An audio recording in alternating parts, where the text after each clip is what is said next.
Pulis, kailangan ko ng pulis. Isang pulis. Isang pulis. Oh, papakan mo sa akin.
Talagang pinuntahan nila ang mga kumakain.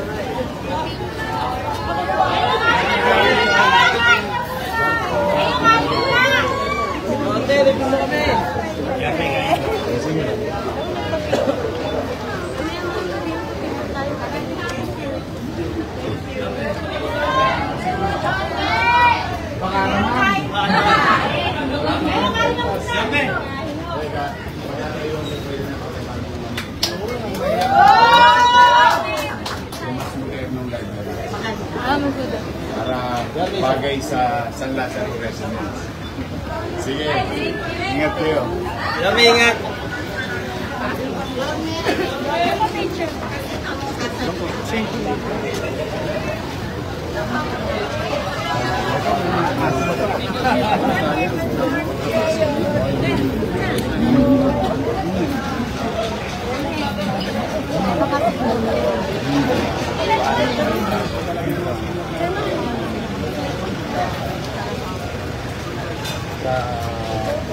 Mayor! Hindi tayo humihigas.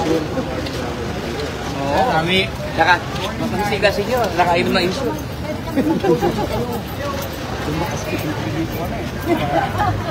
Boss, malalakas yung senior natin. Nakainom na iso. Nauwis na. Nauwis na po!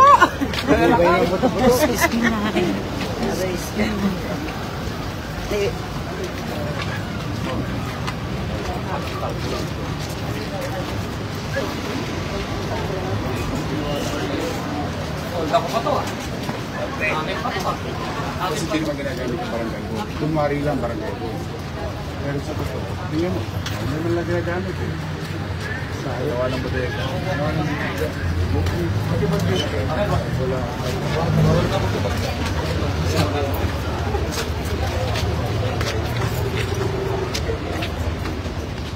Chaotic talaga ang Maynila.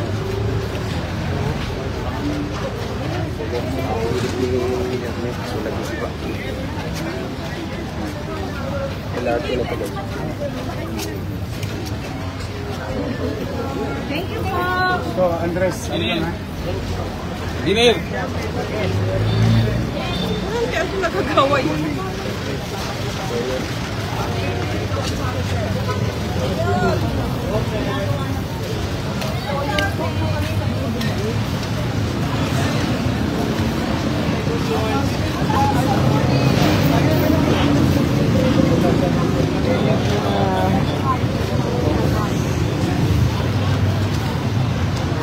Ay, sorry.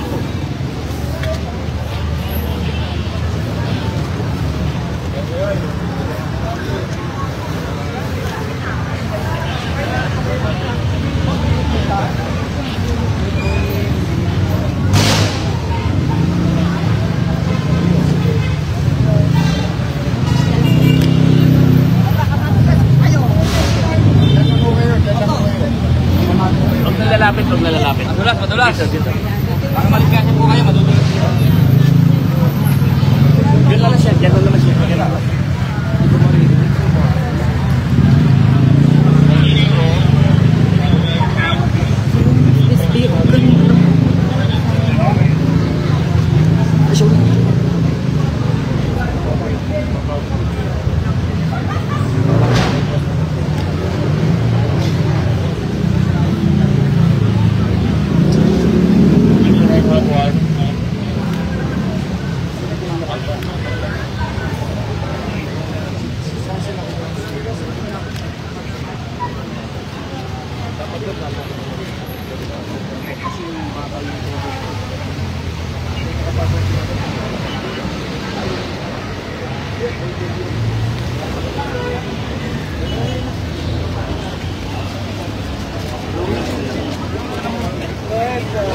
Mga lola ko.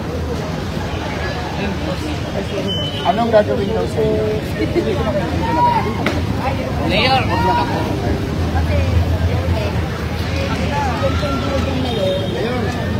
Hindi, akin na. Parang mo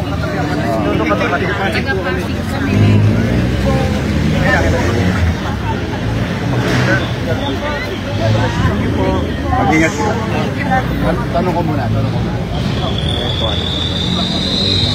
Sino maggigiba ng building? Hindi ko makita, hindi ko Joel Chua na walang permit sa amin. Wala lang ako sa loob. Yun ang sinasabi ko. Ngayon, sinabihan kayo nagkikibay yung senior citizen office na pag-aarili ng Maynila. So, kami po ay NGO after ng mga senior. Ilan yun po kami yan. Sino nagpapalis? Ito. Si Kapitan. Kamusta kayo? Ito. Ay, mga ano nito. Chairman po. Oo. Nagkikiba na ito. Tega. Ito nagagamit na. Let's go na. Kasi tega lang. Parang gayon. Saan ang barang gayon? Hindi nga, makita niyo ba barang gayon?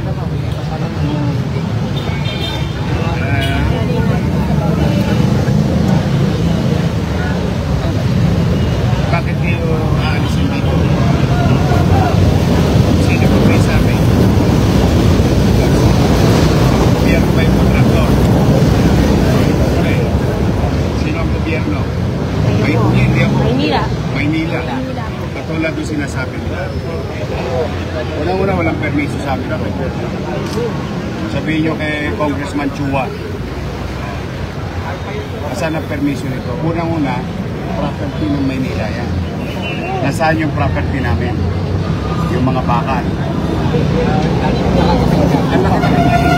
Pag hinahawa yan na nagagamit ng tao rin. Lahat.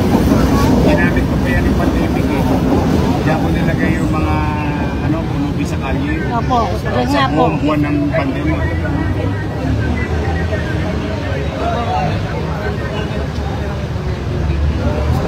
Sino yung naman natanggal ng bilang? Tatanggalan pa naman. Kaya pinaano. Randy. Randy! Kung nagano na po kami mayor po sa baba, nagamit ang paper. Saka sakaling tanggalin na. Randy. May permit sa ito. bakit nyo tatanggalin yung kuryente ng tiger? Bakit tatanggalin yung kuryente ng tiger? At kayo, manatili kayo dyan hanggat walang pasya ang pamahalang lungsod ng Maynila. Hindi congressman. Bakit? Property yan ng Maynila. Hindi yan property ng Congress. Pero yung ang sabi po sa akin, papatayan ako ng kuryente. Hindi po, Nay. Bakit? Ito ang city electrician. Hindi pwedeng sabi-sabi lang. Katulad yung sinasabi ni Chen. Huwag kayong umalis doon. Hanggat hindi sinasabi ng pamahalaang lungsod ng Maynila. Kasi property yan ng lungsod ng Maynila. Hindi ng Congressman Chua. Kaya sinasabi, kaya nagkakagulo gobyerno. Ang hilig-hilig makailam ng congressman. Kaya, tingnan ninyo, property namin yan eh. Ginagamit ng taong bayan yan. I know. Maginahawa na nagagamit ng tao yan dati pa eh. Nakakapaglaro pa. I will investigate this. But for the meantime, manatili kayo sa tiger ninyo. Sabihan ninyo na yung mga magulang.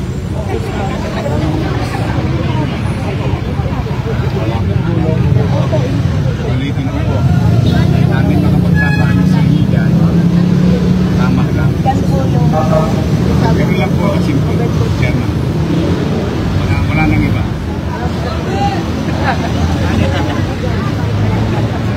No. We have to believe it. Kasi ito na nabulit. Ikaw, Chairman. I mean, may gagawin na kayo. Barangay hall, hindi.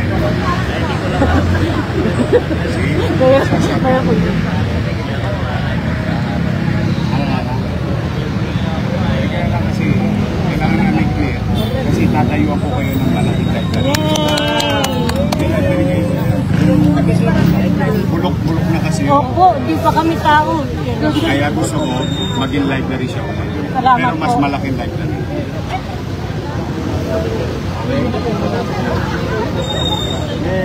Malaki na siya. Pero ang daycare hindi Saka huwag kayo nagpapaniwala kay kanino.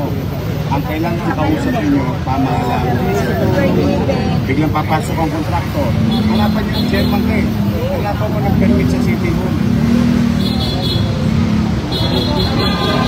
Hanapan niyo ng building permit. May clearance Wala pa. po, wala namang abiso. Hindi po nag-abiso. Una-una, pwede namin silang kasuhan ng TEP. Bakit? Yung building dyan, property ng Maynila yun. Ano ngayon nasabi ninyo? Wala na po. Na-14 Sino na yun. nagpakilo? Ayun. Yan dapat ang iniimbestiga ni Chua. Kaya sinasabi ko abusado kasi silang lahat para sinasiga ng pamahalaan. Iba dito, iba. Hindi nyo nga alam. Kaya nagkakagulo ang pamahalaan. Hindi pa pwedeng ganoon. May gobyerno na sa Maynila. Para kanino? Sa mga taga Maynila. Katulad niya, kung di ako nataan ngayon, malamang wala na kayong daycare center.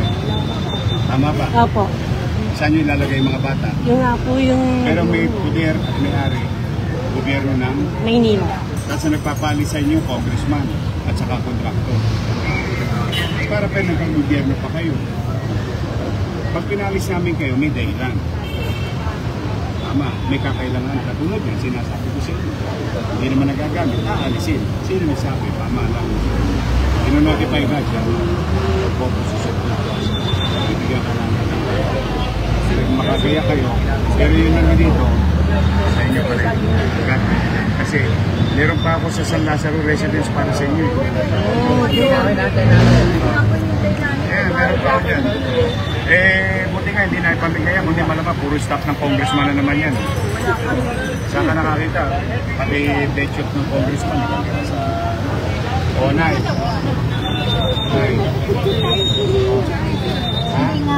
Hindi siya pwede magkakompisila dyan kasi property ng Maynila yan. Halimbawa, ginawa nila yan sa Jose Reyes. Good. May national government. Sagutan na. Kailangan ko papapanatagan ng kalooban nila para alam nila Yung pabahay ng Yorme. nung Diba, ginawa unang nila sa San nag-apply. Lazaro. Kasi manasunod. Sa Jose Reyes. Okay yun. Property nila. Pero hindi na pwede gawin dito na walang permiso. Tapos yan. Kaya, may gobyerno na ngayon.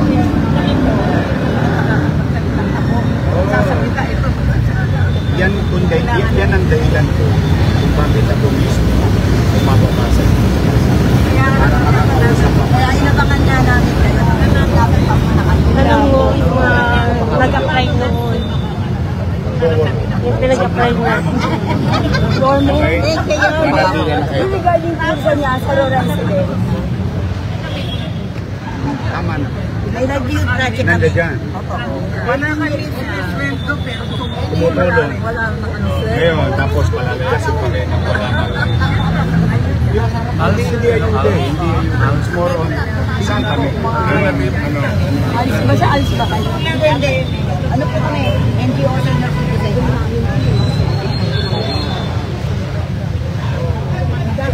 Yung mga gamit namin talagang Kaya next time, mag-iingat tayo sa pagboto ng mga leader. okay. Yan talagang, hindi, walang kaya talagang iingatan natin. Kasi Tama tayo, pinaglaban natin si Yorme. mga abusado kasi, kaya ayaw nila sa atin. Dahil hindi na nila magawa yung pangako sa Opo, nila. tama. Katulad niyan, bigla ka na lang papalisin. Papatayan ka ng distrito. Tatanggalan mo ng gusto. Hindi man lang kayo abiso. Hindi man lang kayo sabihin. Saan kami? Yun yung sinasabi. Ako, straightforward. Pag hihingin ko sa inyo. Diskarda na kayo. Magkayak na tayo sa ibang lugar. Sasabihin. Kasi wala namang ikasasama ang tao ng loob kong nasasabi mo sa kanila.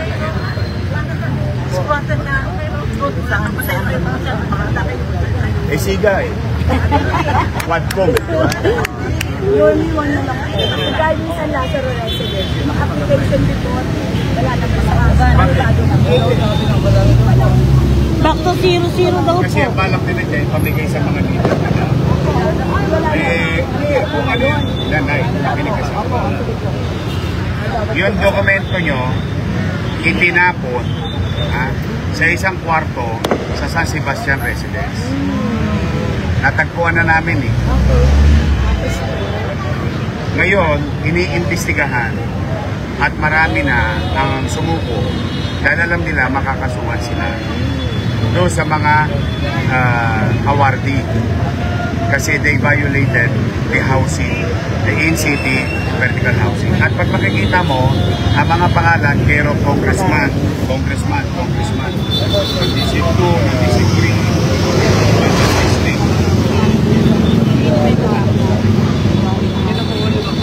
yan po ay para sa pamilya ng anak ng buhay.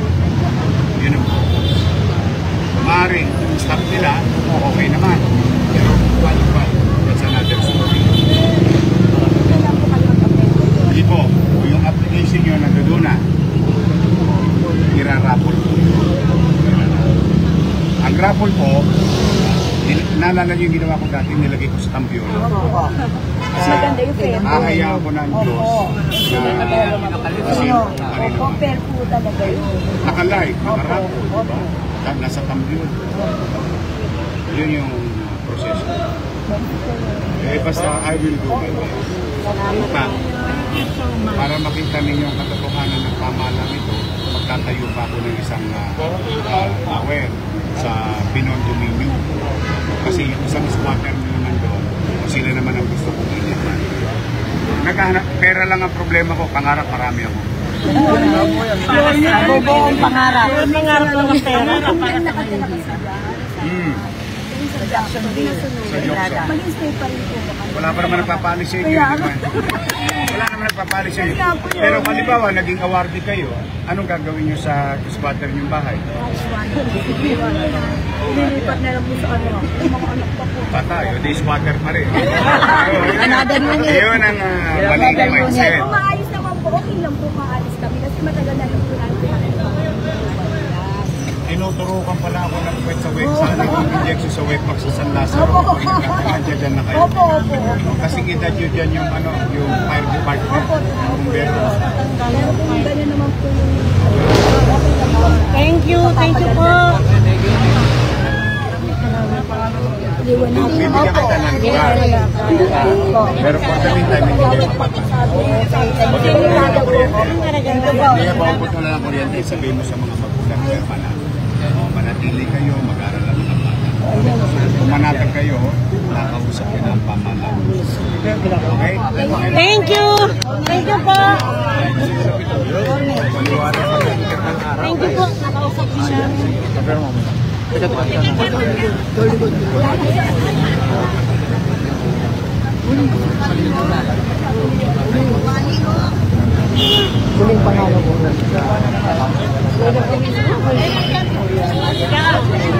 Tayo. Ang picture tayo. Mahirap na. Halika na, chairman. Papasok. Ano yung kay Jackson? Kumama ka sa Hongkong? Your name. Picture tayo, your name. Mami. Sandyan muna kayo. Ay, dito nakapapasok po tayo. Madulas. 3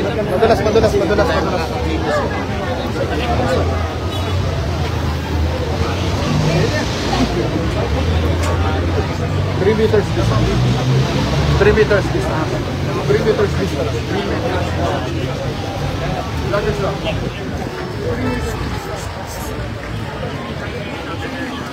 Paano nakakuha ng ano?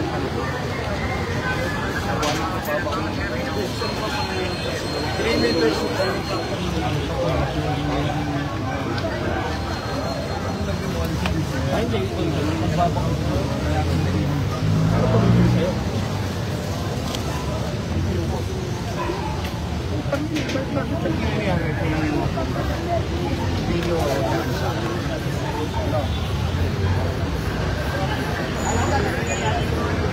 lahat po kumpis kayo nyo.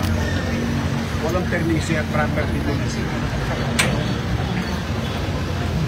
Penalize yung lahat yung mga gamit nila. Ano, hindi na ako matutulog. Wala na talagang gobyerno, kanya-kanya na. Ang mga kumpis nila.